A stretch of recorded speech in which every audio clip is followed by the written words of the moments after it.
We deal in paint, pigment, light and shadow, realism, surrealism, impressionism, and ghost stories. An interest in the oddball, a predilection toward the bizarre. And this place is nothing if it isn't bizarre. There's no admission, no requirement of membership, only a strong and abiding belief in the dark at the top of the stairs, or things that go bump in the night. The name of this place, should you have come in here accidentally out of the rain, is the Night Gallery. Welcome back, art lovers, to Midnight Viewing, the Night Gallery podcast, where we discuss Night Gallery, Rod Serling's follow-up to The Twilight Zone. I'm Father Malone, and with me here in the gallery are the Culture Cast's Chris Stashew. Let me get this straight, lady. Your husband is killing you.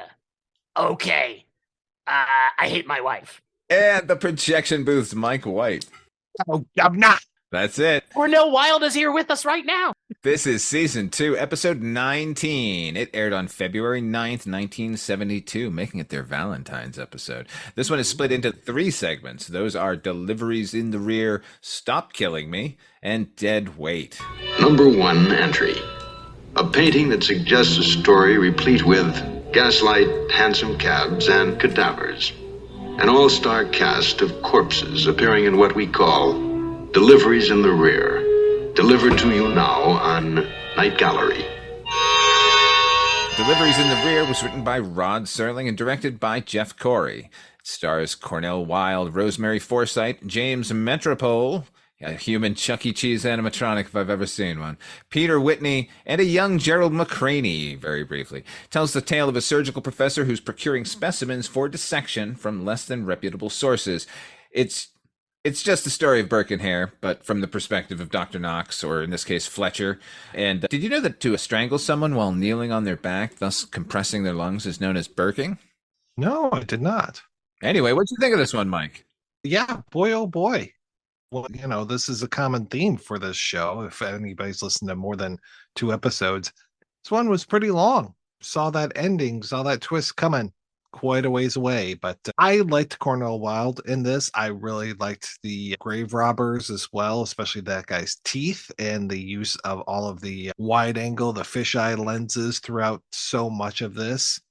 I thought it was decent, and I liked the twist at the end, even though it was telegraphed. But yeah, it went on for a little too long for me. How about you, Chris? Everything Mike just said, but in a Cockney accent. So it's one of these things where, again, similarly to the last episode we talked about with the waiting room, if you know the main character has a significant other in this kind of story, brother, that significant other ain't making it to the end of the story. The joke I wanted to say when you brought me on earlier was, what's in the box? Because it's pretty much the same fucking gag. The more what's in the coffin or what's under the sheet. It's that same thing of, you're about to find out just what happens when you tempt fate, buddy. And, you work with disreputable types and your wife gets murdered because she's the only one wandering the streets of London at night. Conveniently, as they would say. But in this kind of story, that twist makes sense because it's the Twilight Zone. It's just, I don't need 30 minutes of it. Again, just like the waiting room, just brevity is the soul of wit, is something a wise man once said. Rod Serling apparently don't give a singular fuck about William Shakespeare, or whoever said that. It's probably Shakespeare, I'm assuming. Here are my first 2 notes. Where are we? Everyone is English except the core protagonists. Followed by, are we in England? I don't get it. Mike, I'm sorry I have to disagree with you, but Cornell Wilde seemed to be not remembering his lines the entire episode.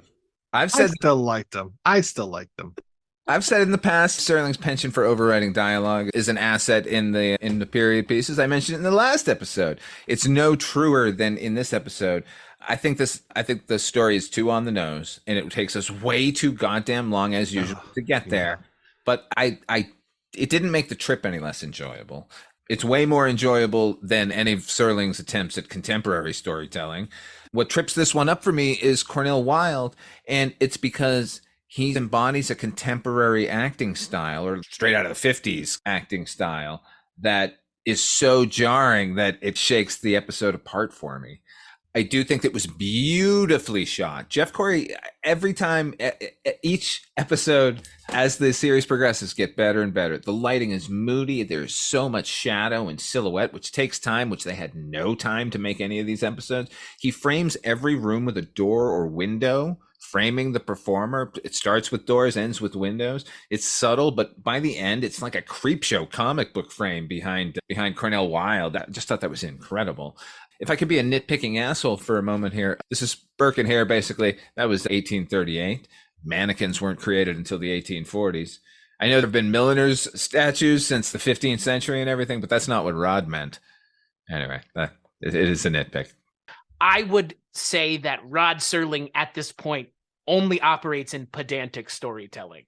And I don't understand why at all, because again, we know if there's anything that Rod Serling can do other than smoke cigarettes, drink alcohol, and look suave while doing those two other things, which is hard enough as it is, he can write stories that have an impact, that have longevity, that have a timelessness.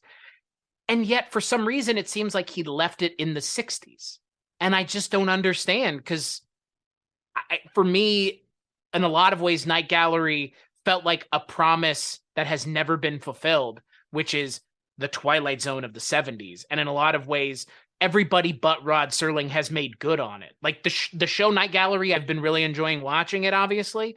But Rod Serling's episodes keep coming up as the ones where we're like, Rod Serling, what's going on, man? And we know a lot of the behind the scenes stuff, but we've had 2 episodes now back to back where it's been Rod Serling has told a half an hour story. And it was a good story that went way too long. His complaints of being edited, I wish they had. Yeah. If this one had clocked in at like 15, 16 minutes, it'd be really, really good.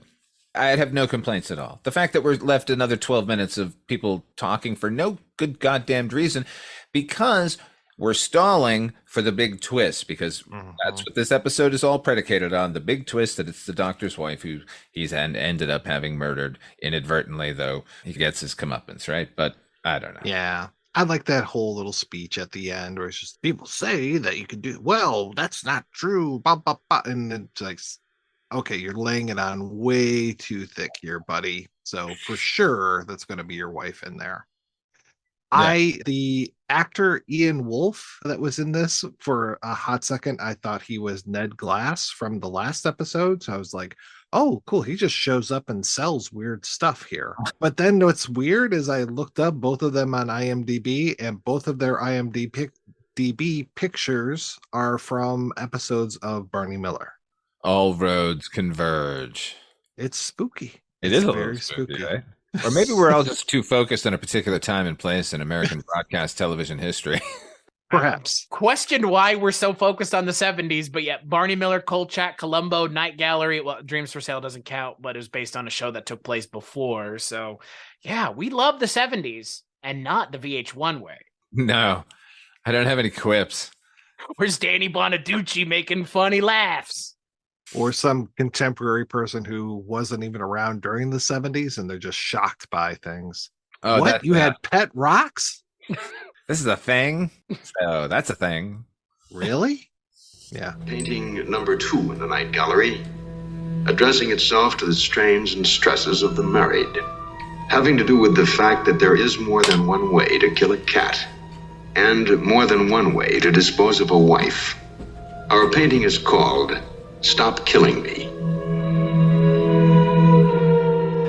Stop Killing Me was written by Jack Laird from a short story by Hal Dresner. Cool Hand Luke's Hal Dresner. Zorro the Gay Blades Hal Dresner. Kind of a slide whistle situation there. This one was also directed by Jeannot Zwark, starring Geraldine Page, first of 3 appearances in the Night Gallery, and James Gregory only. This is about a wife enlisting the aid of a police officer because she believes her husband is slowly murdering her through worry. What'd you think of this one, Chris? Yeah, this is a lot of fun. I mean, it does go on a little long too, but the length of this one is to sell the length is selling what they're going for. And like it works here. So she is so harried with him that he is just, fuck yeah, I see why this is the way that it is. Like that works here. And I enjoyed this episode, but I'm going to be biased because I love James Gregory. Now, again, when we started the Barney Miller show, not so much the case, but his characterization has grown over time and grown on me. But seeing him here is great. He's fun. She plays that character great. He plays that character great. And I love that they keep focusing on the photo of his wife on the fucking desk, because it is the funniest thing where he's like, yeah, you're right. I see. There's no one would ever think divorce. It's, oh my God, this guy is just so pent up and angry all day, huh? He's just been waiting for someone like her to walk through his door. And I love that kind of storytelling where it's like these two people were fated to be in this room together for 10 minutes, and it totally works. I wish that Jano Zwark does something interesting in this episode where Geraldine Page will basically imitate her husband and repeat the lines that he keeps saying to her. And when she does that, we get these interesting cuts to almost like from the side all of a sudden. And she will turn to the side and start doing her husband's voice, not like literally saying what he's saying, and then cut back and she'll move back. And they did that a few times, but then they just started doing it kind of willy-nilly as far as where she was going to turn, to the left, to the right, to the straight, to wherever. I wish she had been a little bit more consistent with that, because I thought it was a good device. The way it ended up overall, I still liked it, but I thought it could have been a little bit more powerful as far as that went. But I thought that was nice. And I also like that, to your point, Chris, we have to spend this time, we have to take this time to hear the basically psychological warfare that this guy has been waging on his wife, letting her know that she has very little time to live. And when the payoff happens, I complain a lot about, oh, we know where this is going to go. I was really looking forward to this going where it went to. This one is a flip side, not of Satan, but of the late Mr. Peddington from 2 episodes ago. Except here, instead of a woman talking herself into murder, she convinces another of the ease of which he can dispatch his own spouse. Starts with a great B-roll of the New York City skyline, dingy, kind of 1970s look at the show, which I always love. I think Geraldine Page is so electric here. In that scene, those moments in particular, Mike, where she's pantomiming her husband and we keep cutting to this unknown point of view, it's ultimately the viewer's point of view, or her point of view, because it's the husband talking to her and being so rude. The cuts are so jarring, but she's so funny. This is a horrible situation. And the things that this husband is doing to her is really beyond the pale when you really think about it. And the way her performance, just, I don't know. I thought it was hilarious. If only he could stop with the killing me. I really thought I knew what way this episode was going to go with that title. I thought that she was going to come in and it was going to be a DOA situation. I want to report a murder. Who's mine? But then I actually thought that she was dead and was coming in when she said, my husband's killing me right now. I was like, oh, okay, that's interesting. Like she's astral projecting or something. So I took this in a whole different way, but I ended up liking where it went, which was not supernatural whatsoever. I thought that too. When she said that, because it was like, oh, like, because again, like that's what it seems like. There's some angle here, and it's just no. He's almost like Pusher from the X-Files, where it's like, that's cerulean blue. Yeah, yeah. It's this weird, like, just suggesting over and over again that it's putting her on edge constantly. I can't even imagine what that would be like. But good Lord. I don't think we needed the sound effect of her getting run over in traffic. That wasn't necessary. Like the plan of it was obviously working. She left that police station feeling really no better than when she came in. There's certainly no less safe. So just having the police officer talking to his wife would have been sufficient. I do think we hold a little too long at the end. A little too long on the picture of his wife. A little, like a minute feels like. I was gonna say, I mean, to your point with the sound effect, it almost seems like it was added after the fact, and I know it obviously was, but more like they didn't ask James Gregory to react to anything. Because I watched it a couple times and he doesn't react at all, but we hear it as the audience. It's like he would have heard it. He should have reacted. There should have been like a sly little smirk or a grin or something, and there's nothing. So it feels like they gilded the lily just a little. I'm not saying it's perfect, but it's a pretty good segment. That is just too on the nose. I think it's twice as long as it probably should have been, but I'm not in any way angry at it because I would watch Geraldine Page do just about anything. I think she's great here. Anything else about this one, though? I think it's just really solid. I'm glad we're getting them. Peaks and valleys with this show, gentlemen. Peaks and valleys. All right. I like the idea that James Gregory is at one point, he's like, she asked him, is your wife still as beautiful as the day you married her? And he just like stares at that photo just a moment too long. No, you're right. Like, it's just, again, like James Gregory was the perfect person for this role. You know what's funny? Perfect. While watching it, I was like, I know this guy from somewhere. He's so good. I'm like, I'm going to look him up so we can discuss him on the show. And then I saw the credits of Barney Miller, and I went, I'm not going to. I just closed my notebook. Like these guys can supply all the information we need to know about James Gregory. Oh yeah, for the segment. And he's playing a cop. Yeah. This is almost a prequel, but I don't think Luger took this career path. Plus, I don't think he would be married, according to Chris's theory. My theory. Yeah. Hashtag Luger big gay. Well, maybe after that's why he's got to kill the wife. He's finally to come out, Yeah. Father Malone, just two highlights off of Mr. Gregory's career. One, the role that he played in Manchurian Candidate. He was the husband, what's her name? Angela Lansbury. Really good role. So good in that. Yes. And then the other one is General Ursus, I believe is his name, from Planet of the Apes. Planet of the Apes, yes. Yeah, that voice, man. It's so good. He's great in this. As a two-person segment, a bottle thing we got here for 14 straight minutes, these two could have taken another 14, honestly. If they could have had some machinations added to this, would have been perfectly satisfied. Here we have a cameo dandy. Problem, how to flee the coop. How to make tracks away from the police and unhappy peers.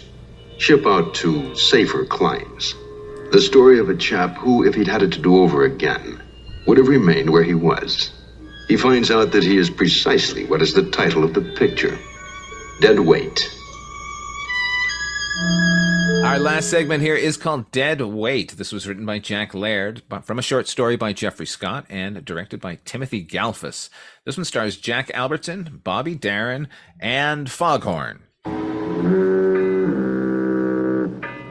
Here it is again. Foghorn, that's right, one name, like Vampira or Mishu. At first, I thought this was from Treg Brown's Warner Brothers sound effects library. Turns out, Hanna-Barbera. Although I could have chosen a dozen different sounds of horns here from a dozen different libraries because they are layered non-stop in the background of this episode. If you're listening with headphones, all you were hearing was foghorns and occasional bubbling, which turned out to be a water cooler, and that was actually a really good payoff. But, by the way, because I'm a monomaniac and I have to research everything, foghorns are actually called diaphones. They were invented by Robert Hope Jones in 1894. He was the creator of the Wurlitzer organ. Wow. I'm disappointed Leghorn wasn't mentioned in any form. I know. Like, first you heard foghorns, and then you heard leghorns. Yeah. Anyway, this is the tale of a gangster. I don't want to correct you or anything, but James Metropole also makes an appearance in here as delivery boy in one of the worst performances of an extra, he's not an extra. He's got a few lines. He's terrible. He's absolutely awful. Just the reaction shots that they let him do. And personally, I blame the editor because you get off of that guy as soon as possible and get right back over to Jack Albertson because he's putting on a show. Even when he's not even saying anything, just that face is fantastic. James Metropole, shame on you, man. Remember in Cool Air, the worst part of that episode, which was a pretty good episode ultimately, was the fucking delivery guy. He shows up for one scene, just says a few lines of awfulness, and then I'm out. Just came to ruin this moment. Bye. This one's the tale of a gangster on the lam and the exporter who he approaches to help ship him out of the country. Continue, fellas. I know we're all going to say the whole thing. Bobby Darin looks like Kevin Spacey. He played him, yada, yada, yada. I would actually put out a piece of information that I couldn't get out of my mind as I was watching it. Bobby Darin in this episode segment looks like Jeff Bezos with hair and a mustache. And it freaked me out the whole time I was watching it because he just looked like Jeff Bezos with hair and a mustache. And I couldn't get it out of my mind. Obviously, we know Kevin Spacey played Bobby Darin and whatnot. Bobby Darin, the least convincing gangster possible, as far as I'm concerned. Because that elephant would have taken a 45 slug. Yeah, but wait till season 3. Can I just say that as far as okay? Just wait till season 3, and it's glorious. Anyway, go ahead. This is pretty glorious in and of itself, though, because Bobby Darin, someone was like, "What are the most tropey, stereotypy things you could say as a gangster?" Like all the things that they have him say, and then some. I think he died like the next year, if memory serves. This was like one of his last performances. Man, yeah, that mustache was just hilarious to me. And I know that Johnny Fontaine was based on Frank Sinatra, but I just kept thinking of Johnny Fontaine while I was watching this. And I just kept waiting for somebody to grab him and be like, "You can be like a man," you know? Such a weasel. Oh, he was such a weasel. Yeah, just that everything that went on. But he does a good turn, especially when he talks about shooting that little kid and the close-up they give him. I was like, oh, that's really good. I kind of like this. But was it as good as the fisheye on Jack Albertson's face? Oh, okay. You okay? Everything okay with you? You all right? Everything okay? He tells that story to Jack Albertson, and Jack Albertson replies, "That'll teach the little rascal not to play hooky." Right. So good. He says, "I guess." He even goes as far as saying, like, "I guess that'll teach him." Like, he's like, "Are you playing a game with me?" Like, "No, I'm just being a dick to you because, like." Bobby Darin seems to deliver every line like he's out of breath. Did you notice that? All right, man. He's really worked up. Yeah, that's right. Yeah. Like he just ran up to deliver these lines very quickly. And every time he's not on screen, he's running in place or something like that. Couldn't quite figure that out. I do think Kevin Spacey is a better Bobby Darin than Bobby Darin, actually. Oh. I get what you're saying, Chris, about the resemblance to a later thing, but Jesus Christ, couldn't get it out of my mind the entire time. It's Kevin Spacey. Right. And it was like, luckily I had been here. He would have been, I mean, he's problematic. I don't want to see him anymore, but like his performance would have been better than Bobby Darin's. I am so glad I avoided all of that. Like when Kevin Spacey announced that he was going to do that when he was like, 50, 60 years old, and Bobby Darin died when he was 37. I'm like, yeah, no, I don't want anything to do with this movie. And then he put himself a residency here in Las Vegas as Bobby Darin. That's the best part. Okay. If you're going to take the joke one step too far, Kevin it wasn't a joke. The joke is on us for paying to go see it if we did, you know. Kevin Spacey does like to take the joke one step too far. That's why he's still doing barbecue videos. Yeah. I do think, though, as fun as this segment is, I think y'all would both agree with me, it is a bit of a blackout sketch. Yeah. Totally. It works only because, again, like they have 6.5 minutes, 8 minutes to tell this, but it might be a little. He goes around the bend twice. Bobby Darin does with the story, and it's like, I don't think maybe you need to tell it again. Yeah, even more exasperated than before. I found that very odd, the way that he revisits his crimes for a second time. I'm like, we heard you the first time. He's a dastardly guy. Don't you get it? Oh. He's talking about it. I think the idea is that he starts to feel guilt for it the second time he spills the story, but ultimately he's going to be dog food either way. That I kept expecting this was going to be some sort of supernatural thing. This is going to be some sort of soul thing. He was here to get his soul or get him a body or something. And when it just turned out to be like as simple as a glass of poison. Right. And he just falls over dead. I was like, wow. Right on. Well, and then I kept thinking, and this is something that we've talked about on here before too, what year is it? And I was thinking it was way earlier than that dog food container led me then to believe. I was like, oh, okay, this is 1973. I thought we were in 1926. Might as well have been this exporter, import exporter. Yeah. Yeah, the out of placeness, out of timeness of the story was strange. Mhm. I like the gag of he's dog food now, but I love in a movie or a TV show where somebody offers somebody else a drink and the other person ain't paying attention because Jack Albertson does not drink, even pretend to. No. He just and Bobby Darin just chugs the knocks it back, and he's just okay. Like, all right, you have fun with that. I just love that because he's like, we'll settle in on a toast. We'll have a toast to your health. That'll teach the little rascal not to play hooky. His death was pretty fantastic. The way he just keels over and dies. It reminded me of something like out of a Saturday Night Live skit. Yeah, or a Monty Python, just like boom, right. Pump. Couple that with the fisheye lens right before that, right on Jack Albertson's face. Right. Hey, they got a lot of mileage out of the fisheye lens this episode. And 7 minutes, I didn't mind it. I know it's just a blackout sketch, but I like the lengthier blackout sketches if they're entertaining. Fill the episodes with 7 minutes blackout sketches. It'd be fun. I thought the twist was going to be he sent him to Papua New Guinea or something. Because in the 70s, it would have been send him to the Bermuda Triangle or something. Fuck this guy. You know what I mean? That's what I was expecting. I was not expecting him to make it out alive because they paint his character into such a disgusting corner. It's like Jack Albertson is not going to not do something because it's clear that he's very much on the up and up. But dog food? It was unexpected. Yeah, dog food would not have been where I guessed. That's Jack Albertson gave him everything he promised. He was shipping him off to South America. True. Yeah. They're going to enjoy him down there. Say he was going to get there alive or not as dog food. He'll get there 15 years before the Contras.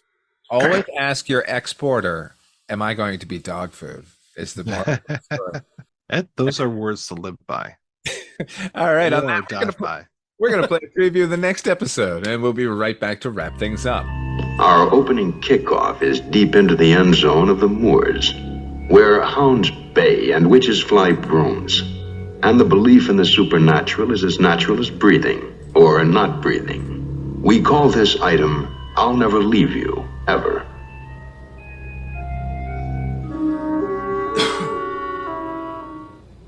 Our next painting tells the story of a young man whose major in school is philosophy, but whose extracurricular labors take him into the area of black magic.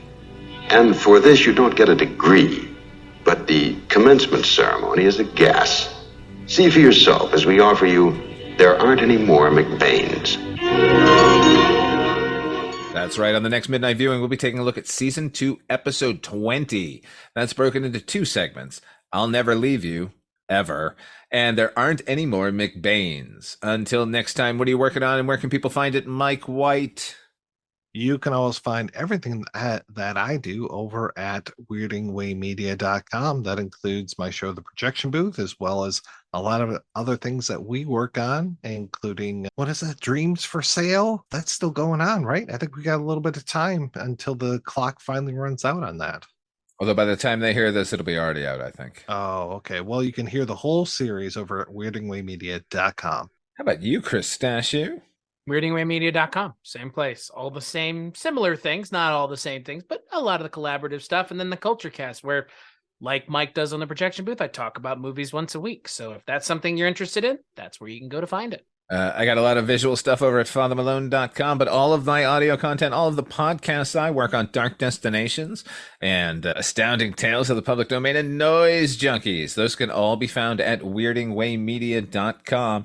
Thank you all for joining us here at Midnight Viewing. The gallery is now closed.